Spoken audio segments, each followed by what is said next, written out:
Enes kopi mantap. Assalamualaikum warahmatullahi wabarakatuh. Waalaikumsalam warahmatullahi wabarakatuh. Jumpa lagi di acara Kongko bareng sahabat Ansor. Malam hari ini kita akan membicarakan refleksi HUT RI ke-76 bersama sahabat-sahabat dari yang pertama. Narasumbernya adalah dan Usup. Beliau adalah Komandan Satuan Koordinasi Rayon Talun. Yang kedua, sahabat Protip Muntako. Beliau adalah guru dari SMK NU Doro. Dan saya sendiri di acara kali ini Wartani akan sebagai host. Oke. Pertama-tama saya ingin menanyakan kabarnya dulu, bagaimana dan Yusuf pada malam hari ini keadaannya? Alhamdulillah sehat walafiat. Walaupun kita masih dilanda dengan pandemi, tapi insya Allah sehat, ya? Pandemi ini akan segera berakhir. Amin. Sudah level 3 kayaknya ceritanya. Ya, sekarang sahabat Protip. Alhamdulillah sehat juga. Sehat walafiat ya. Ternyata kita dalam kondisi yang sehat-sehat semua, alhamdulillah. Bagaimana kabar-kabar dari sahabat semua yang di sana? Mudah-mudahan kita semua dalam lindungan Allah dan sehat selalu. Pada malam hari ini kita ingin berbincang-bincang tentang yaitu refleksi HUT RI yang ke-76 dalam peran pemuda di era revolusi industri 4.0. Makanya di sini yang hadir adalah para pemuda. Beliau-beliau ini sangat berpengaruh, sangat berkompeten di bidangnya masing-masing. Beliau dan Yusuf adalah Komandan Banser. Kita ingin mengulik banyak tentang apa sih peran Banser. Kemudian banyak lagi tentang cerita-cerita yang hadir. Saya yang pertama ingin menanyakan kepada dan Yusuf nih. Dan Yusuf, pemuda di era kemerdekaan, khususnya barisan Ansor Serbaguna itu perannya bagaimana di bawah saat itu? Ya, sebenarnya peran sahabat-sahabat atau pemuda barisan Ansor Serbaguna itu sangat banyak sekali ya. Banyak sekali ya. Iya. Kalau kita mengutip dari beberapa banyak buku dan juga banyak sejarah itu, memang perannya itu sangat luar biasa. Yang paling saya ingat dari cerita-cerita dari pendahulu itu adalah gerakan-gerakan pemuda waktu itu yang digawangi oleh Bung Tomo yang dikenal sebagai pahlawan nasional kan, yang bergerak di Surabaya. Waktu itu beliau itu adalah salah satu komandan Laskar Hizbullah, yaitu laskar yang dimandati oleh Syekhona Hasyim Asy'ari waktu itu untuk mengusir penjajah dari bumi Nusantara ini. Mungkin dulu sejarah itu banyak kader-kader muda NU dan juga kader-kader Ansor yang mungkin kurang paham karena memang sejarah itu hanya baru diungkap itu hanya sekitar beberapa tahun yang lalu. Sebenarnya adalah Bung Tomo itu adalah penggerak yang sangat luar biasa. Iya, sangat luar biasa. Betul sekali. Ya. Bisa dikatakan dengan semboyan rawe-rawe rantas malang-malang putung itu bisa menggetarkan. Tapi sebelum dia mengucapkan rawe-rawe rantas, dia itu sowan dulu. Iya, sowan ke Syekhona, meminta anjuran, meminta doa restu tentunya. Itu yang sangat paling mengena. Makanya kok apabila ada gerakan pemuda Ansor sampai sekarang itu adalah istilahnya itu warisan dari para pendahulunya. Makanya kita jangan malu menjadi seorang Banser, kita jangan pernah malu karena justru malah sebaliknya gitu ya. Iya, banyak yang bilang Banser itu katakan abri barep, katakan seperti itu. Memang saya juga punya bicara, memang dia itu abri barep. Barep itu kan bahasa Jawa, itu kalau bahasa Indonesia itu kan yang pertama, berarti sebelum Tentara Nasional itu sudah ada Banser, cuman waktu itu namanya bukan Banser atau bukan Gerakan Pemuda Ansor, melainkan Laskar Hizbullah itu. Itu cikal bakalnya ya. Iya, cikal bakal. Bukan hanya memperjuangkan melawan penjajah dari luar negeri, melainkan juga melawan penjajah dari dalam negeri sendiri, yaitu waktu ketika ada gerakan G30 September itu. Pokoknya kalau kita membaca, mendengarkan cerita, kita itu jauh lebih merasa bangga sekali menjadi anggota Banser. Walaupun kita itu menjadi anggota Banser itu tidak ada gaji. Ya. Hanya Malah mengeluar uang. iya, hanya mengandalkan, kalau orang Jawa itu bilang istilahnya itu kiyeng. Kiyeng itu berarti Mengharap barokah. iya, mengharap barokah, betul sekali yang Wartani. Jangan jadi kecil hati, makanya saya sering bilang sama anggota, Banser itu banyak didoakan oleh para ulama, para habaib. Makanya jangan takut ikut Banser, jangan malu ikut Banser. Karena apa? Di Gerakan Pemuda Ansor itu sebenarnya adalah bibit-bibit unggul dalam menggerakkan kemerdekaan. Ikut andil besar di dalam Pemuda ya. iya, pemuda khususnya di dalam kemerdekaan Republik Indonesia. Terus waktu itu juga di daerah Pekalongan juga banyak yang cerita, itu para sesepuh-sesepuh waktu itu di Keranji pernah ngobrol sedikit-sedikit lah sama saya terkait dengan perjuangan Banser waktu menumpas G30 SPKI itu.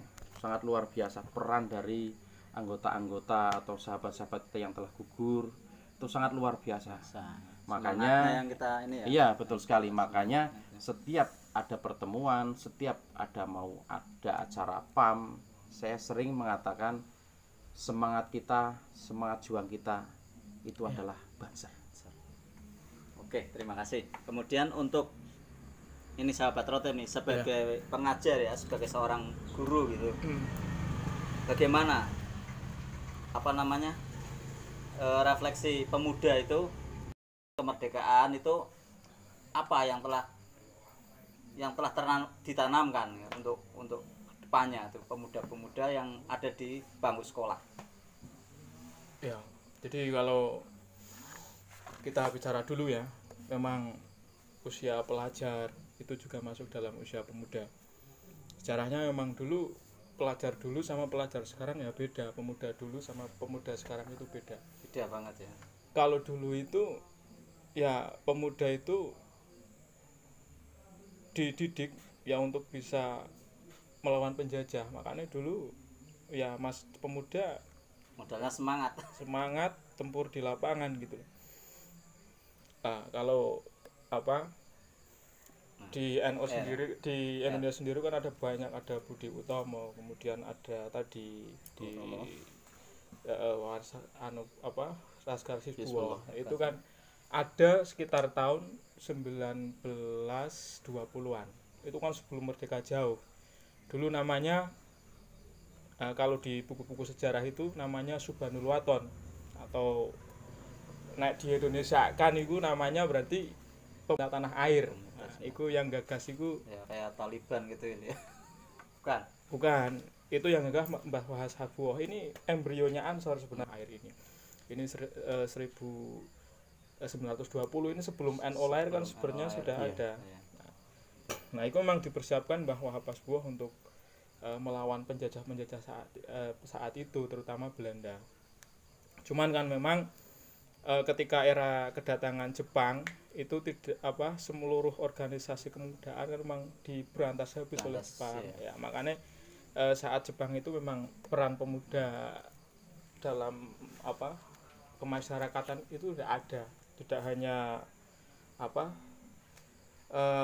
Subhanul Waton, tapi seluruh organisasi kemudaan memang habis saat itu. Ya, secara umum ya pemuda pada era kemerdekaan itu ya hidupnya miris gitu.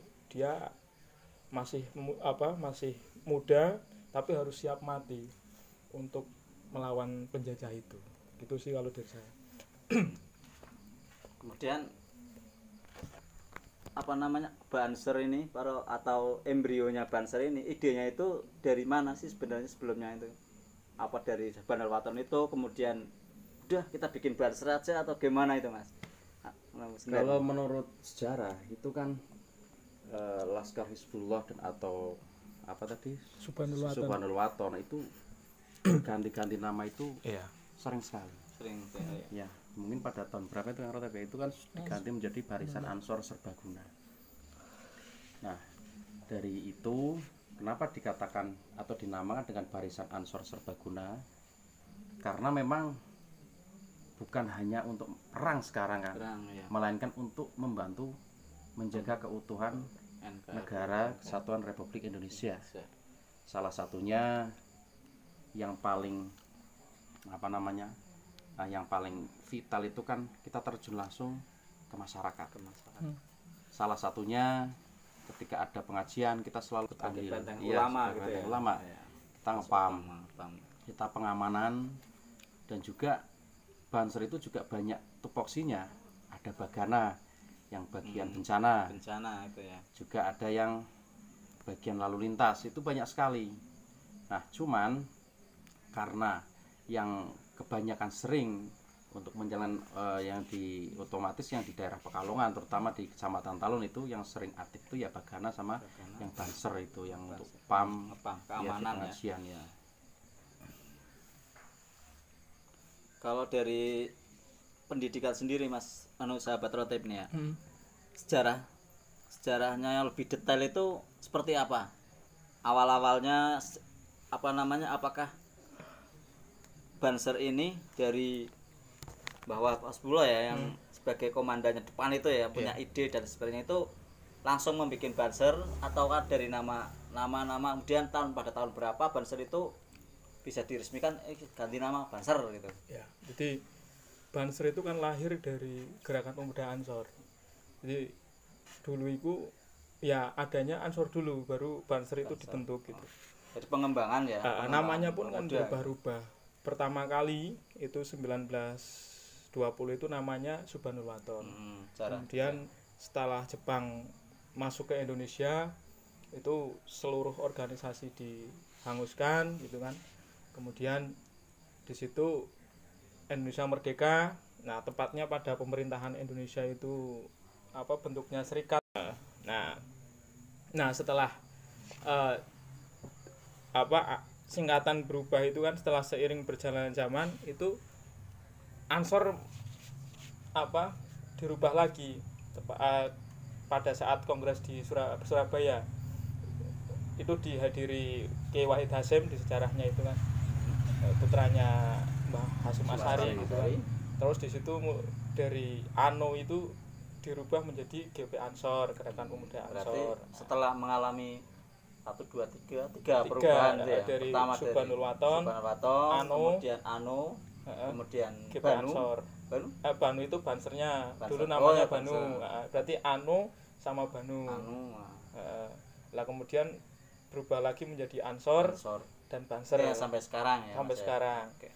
Nah, nama Ansor itu diusulkan oleh Mbah Wahab Hasbullah saat itu karena beliau terinspirasi dengan sahabat-sahabat Ansor yang ada di Madinah itu sahabat Nabi ya. Nabi di mana di situ sahabat Nabi yang Ansor itu kan penolong, aktif di organisasi. Lah harapannya dengan nama itu kan Ansor Banser bisa ngarah situ gitu. Yang bukan sahabat Nabi berarti bukan Ansor ya. Benar ya. Aduh. Mas, monggo kopinya Mas, disiapin dulu Mas. Kopinya apa ini? Mas. Oh iya. Makanan khas desaan. Ini kopinya apa ini? Ini kopi Anas Mas. Dari ya teman-teman dari ini ya Ansor ini bikin kopi Mas. Ini hasilnya. Monggo diseruput ya. Dan kopinya enak dulu enak. Segar pahit. Ini growolnya Mas, monggo. Aduh. Dicicipi. Iya. Terima kasih.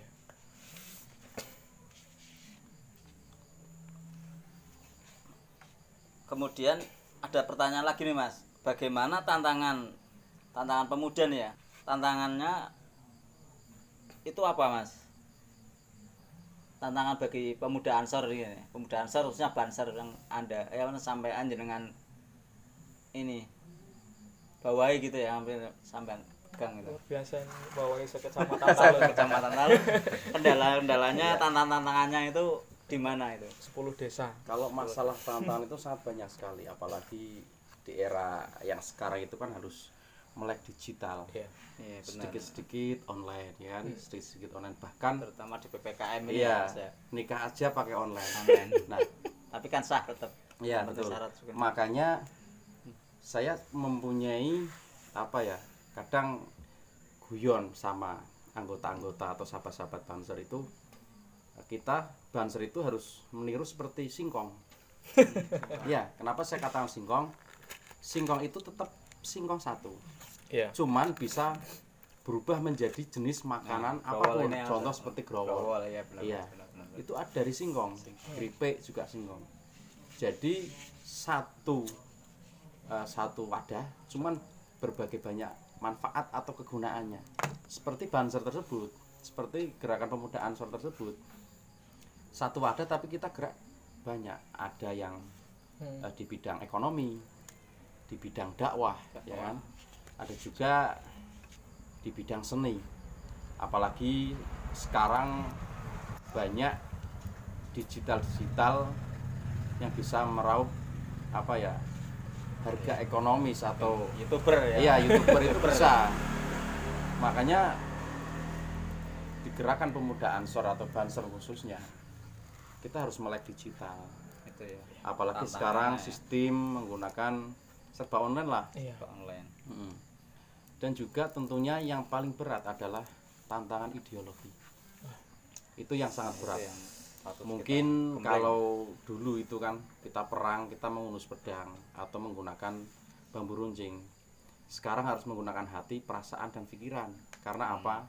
Ideologi itu sangat membahayakan sekali. Apalagi ideologi yang memecah belah negara kesatuan Republik Indonesia itu harus diberantas. Lah maka dari Setuju, itu Mas. Ya. kita selaku gerakan pemuda Ansor, Banser khususnya, kita harus menangkal radikal-radikal yang seperti itu.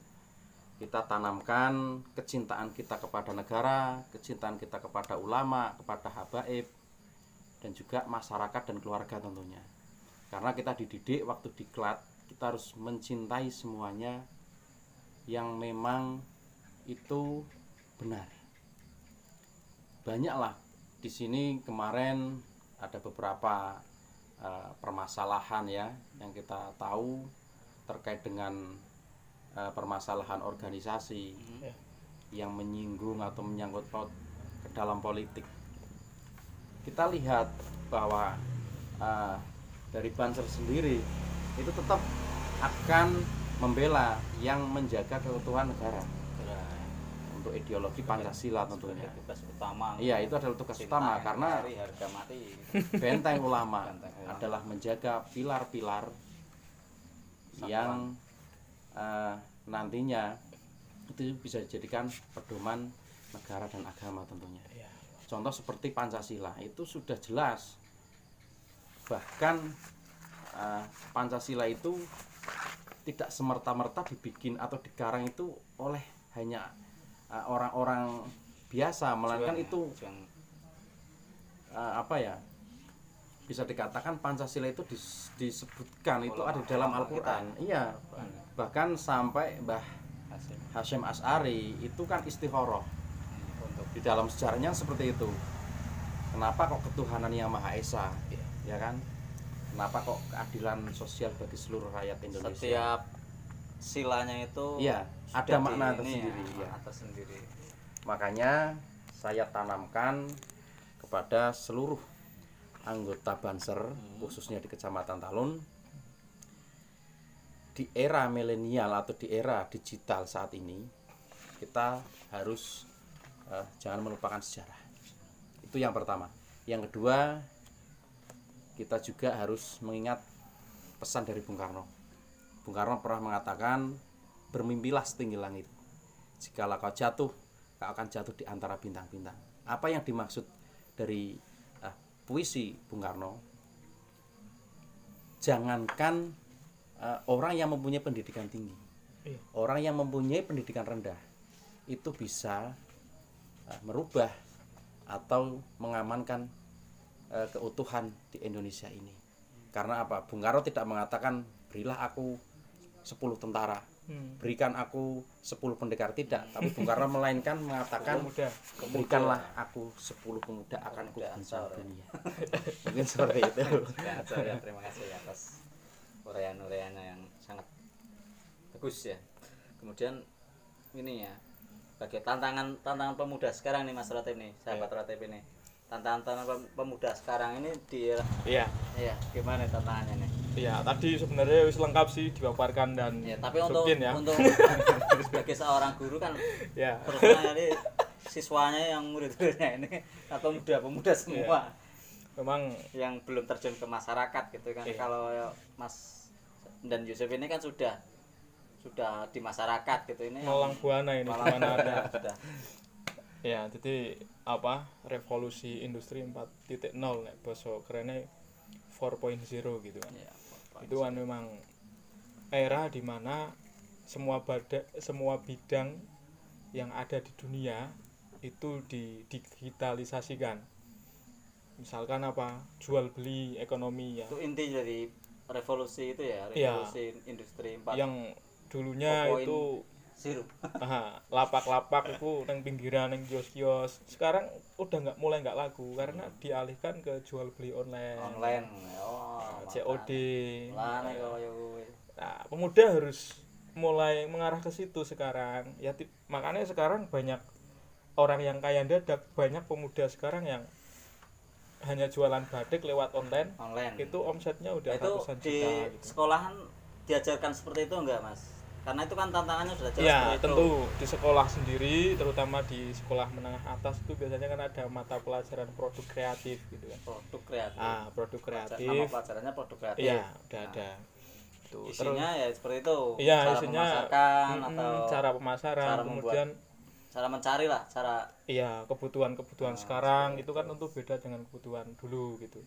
Kemudian dari sektor pendidikan, dulunya pendidikan itu guru neng ngarep, siswane neng buri. Sekarang sekolah udah mulai online. Jadi walaupun misalkan gurunya di rumah, siswanya di sekolah, atau gurunya di sekolah, siswanya di rumah, itu bisa sekolah lewat HP, bisa lewat Zoom meeting, lewat Google Meet, itu ada banyak aplikasi. Bidang bidang dakwah juga sekarang banyak penceramah-penceramah yang lebih masuk generasi milenial itu malah penceramah yang aktif di medsos daripada yang ini. Makanya ini tantangan untuk pemuda kita juga, bagaimana medsos supaya lebih itu lagi ya, supaya bisa masuk ke ranah-ranah generasi milenial tadi, persaingan.